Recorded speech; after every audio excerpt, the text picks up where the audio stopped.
छात्र संगठन के लड़कों ने ट्रैफिक और पुलिसिंग की जिम्मेदारी संभाल ली। सड़क पर नंगा नाच होने लगा। दिन दहाड़े उस देश की पीएम को जान बचाकर भागना पड़ा। थाने खाली करके पुलिस वाले खुद को बचाने के लिए इलाका बदल कर छिप गए। एक ऐसा देश जो ग्लोबल स्लोडाउन के दौर में भारत की रफ्तार से रफ्तार मिला रहा था। एक ऐसा देश इंडिया के इंटेलेक्चुअल जिसका एग्जाम्पल देकर सीखने की सलाह दे रहे थे।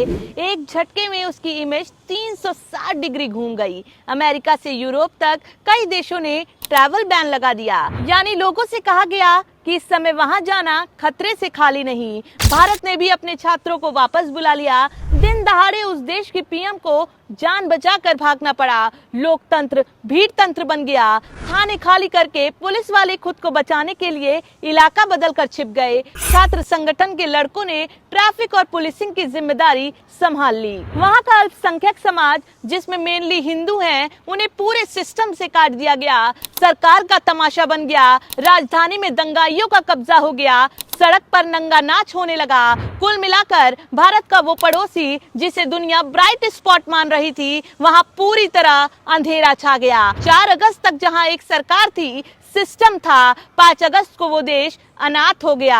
अपराध की कई सीमाएं टूट गई। अराजकता की सारी हदें पार हो गई। ऐसे अंधकार के बीच एक नाम था। 17 करोड़ लोग जिसकी तरफ उम्मीद की निगाहों से देख रहे थे। मीडिया रिपोर्ट्स को देखकर ऐसा लगा वो कोई मसीहा है जिसके नाम पर साउथ इंडियन फिल्मों जैसा सीन बन गया। वो आ रहा है, उसके आते ही सारे दुख दर्द दूर हो जाएंगे। वो समस्त पापों का नाश कर देगा। एकता और अखंडता की नई लकीर खींच देगा।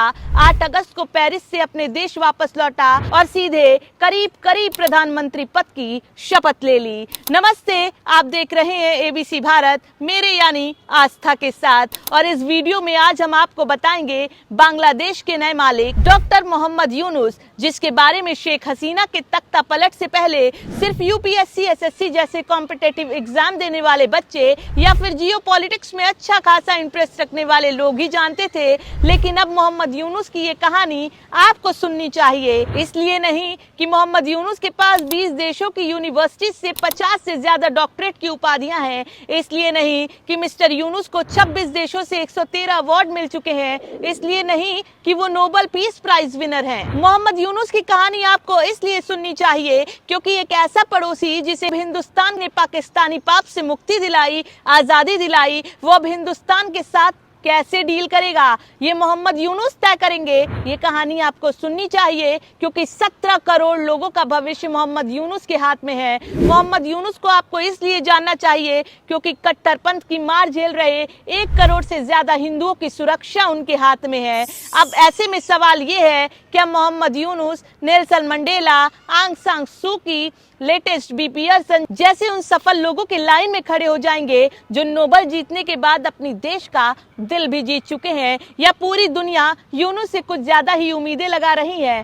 ढाका की इन सड़कों पर इतिहास लिखा गया सिर्फ सत्ता परिवर्तन के लिए नहीं बल्कि मोहम्मद यूनुस की वापसी के लिए भी। गरीबों के मसीहा यूनुस के सामने न सिर्फ कट्टरवाद से लड़ने की चुनौती है बल्कि बांग्लादेश की सबसे बड़ी दुश्मन गरीबी को भी काबू करना उनके लिए बेहद मुश्किल होगा। लेकिन यूनुस को उम्मीदें हैं क्योंकि उनका कॉन्फिडेंस बाकी राजनेताओं से कई गुना ज्यादा है। और यही वजह है कि देश की कमान संभाली तो यूनुस ने जनता को ही धमकी दे दी। यूनुस ने एक लाइन में कहा, आप लोगों ने हिंसा नहीं रोकी तो मैं इस्तीफा देकर वापस लौट जाऊंगा। यूनुस के इस कॉन्फिडेंस की वजह यह है कि जब बांग्लादेश में शेख हसीना की पार्टी अवामी लीग के ऑफिस जलाए जा रहे थे, कट्टरपंथी उपद्रवी और छात्र संघ के प्रदर्शनकारी मिलकर हसीना के पिता, बांग्लादेश की आजादी के नायक रहे बंगबंधु शेख मुजीबुर रहमान की प्रतिमा तोड़ रहे थे, तो ढाका में हर तरफ मोहम्मद यूनुस के पोस्टर लहराए जा रहे थे।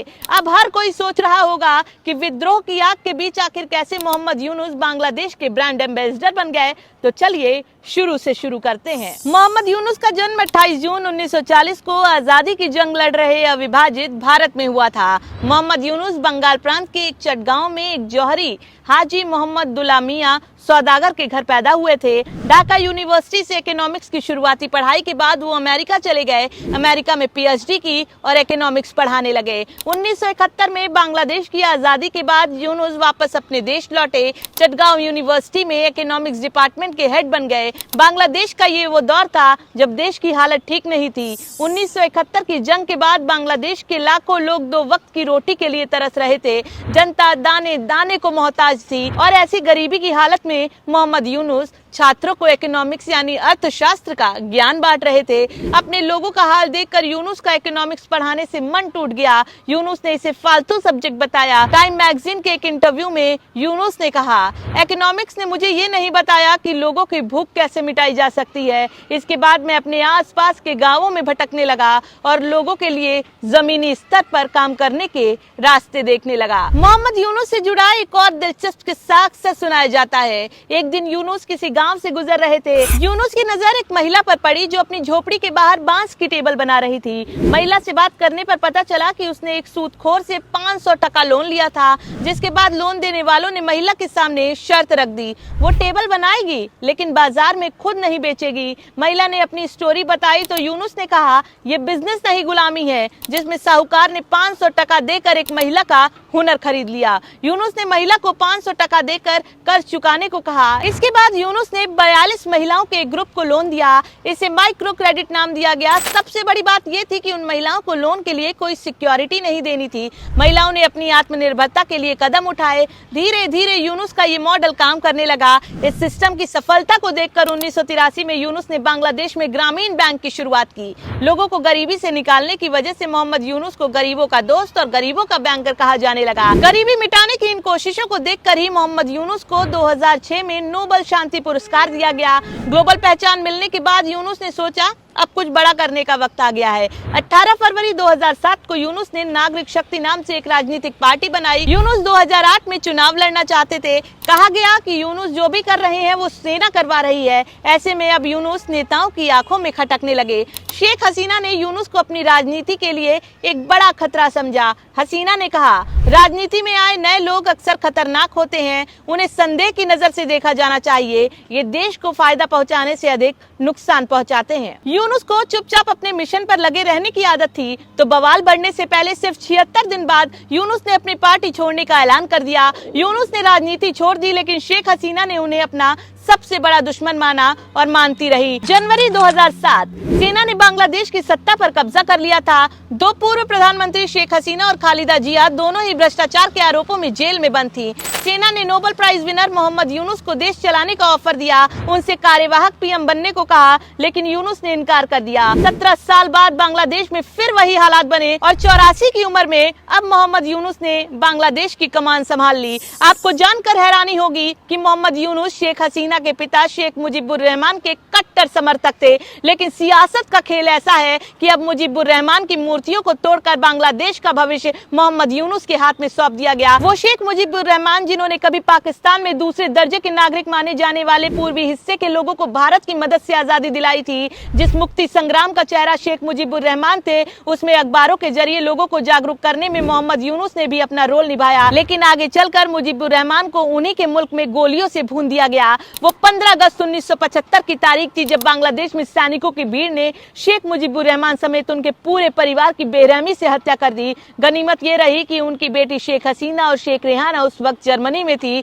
जिससे उनकी जान बच गई। शेख हसीना आज भी जब उस खौफनाक दास्तां को सुनाती हैं तो हर किसी के रोंगटे खड़े हो जाते हैं। शेख हसीना कई बार कह चुकी हैं कि उन्हें यकीन नहीं होता कि बांग्ला लोगों ने उनके परिवार के साथ ऐसी बेरहमी दिखाई, लेकिन अब जब उनके पिता के साथी मोहम्मद यूनुस को बांग्लादेश की कमान सौंपी गई तो कुछ ऐसे ही अंजाम से बचकर वो ढाका से दिल्ली पहुंची। शेख हसीना का विमान जब भारत में लैंड हुआ तो उनके हाथ पैर कांप रहे थे, लेकिन हैरानी इस बात की कि शेख हसीना के साथ ये सब कुछ तब हुआ जब दुनिया मान रही थी कि बांग्लादेश की गाड़ी बिल्कुल पटरी पर है। वर्ल्ड बैंक ने कहा था कि बांग्लादेश ने गरीबी को कम करने में दमदार काम किया है। अमेरिकी थिंक टैंक ब्रुकिंस ने कहा बांग्लादेश एशिया की सबसे चर्चित सक्सेस स्टोरी है। एशियन डेवलपमेंट बैंक ने कहा था कि बांग्लादेश 2026 तक सबसे कम विकसित देशों के ग्रुप से आगे निकलने के रास्ते पर है। IMF IMF का अनुमान था कि 2028 तक बांग्लादेश ग्लोबल GDP में अच्छी खासी भागीदारी बढ़ा लेगा, लेकिन पूरी दुनिया को जिस पर भरोसा था, बांग्लादेश की आवाज उसके खिलाफ उठी और भरोसे का नाम बने डॉक्टर मोहम्मद यूनुस। अब सवाल ये कि क्या मोहम्मद यूनुस अपनी जनता और पार्टनर कंट्रीज के साथ बेहतर तालमेल बिठा पाएंगे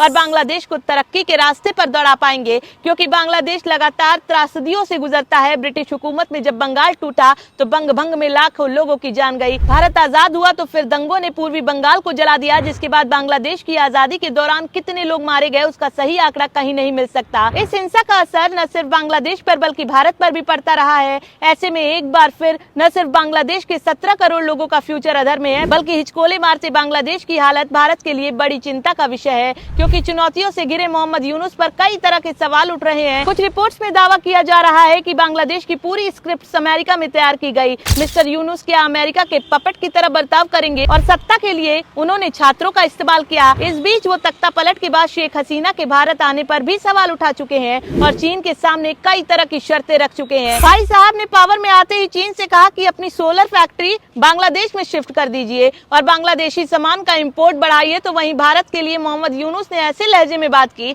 जैसा पिछले 50 सालों के इतिहास में कभी नहीं हुआ। मोहम्मद यूनुस कहते हैं कि भारत में लोकतंत्र फलता फूलता रहा है, लगातार विकसित हो रहा है, लेकिन भारत ने बांग्लादेश में लोकतंत्र को मजबूत करने में अपना कोई रोल नहीं निभाया। यूनुस के कहने का मतलब यह है कि शेख हसीना को सपोर्ट करके भारत ने बांग्लादेशी लोगों के साथ सही नहीं किया। भारत के सपोर्ट के बिना शेख हसीना इतने लंबे वक्त तक टिकी नहीं रहती। एक तरफ मोहम्मद यूनुस की जर्नी लोगों को इंस्पायर करने वाली है, तो वहीं एक देश के लीडर के तौर पर वो भारत जैसे मित्र राष्ट्र को ज्ञान देकर कट्टरपंथी ताकतों का सपोर्ट हासिल करना चाहते हैं। ऐसे कई सवालों के जवाब आने वाला टाइम लेकर आएगा, लेकिन अभी इस कहानी को देखने सुनने के बाद मोहम्मद यूनुस के लिए आपकी क्या राय है, कमेंट बॉक्स में जरूर बताइएगा। अपनी राय जरूर रखिएगा और चलते चलते इस वीडियो को शेयर करना बिल्कुल भी मत भूलिएगा। आते रहिए। जय हिंद।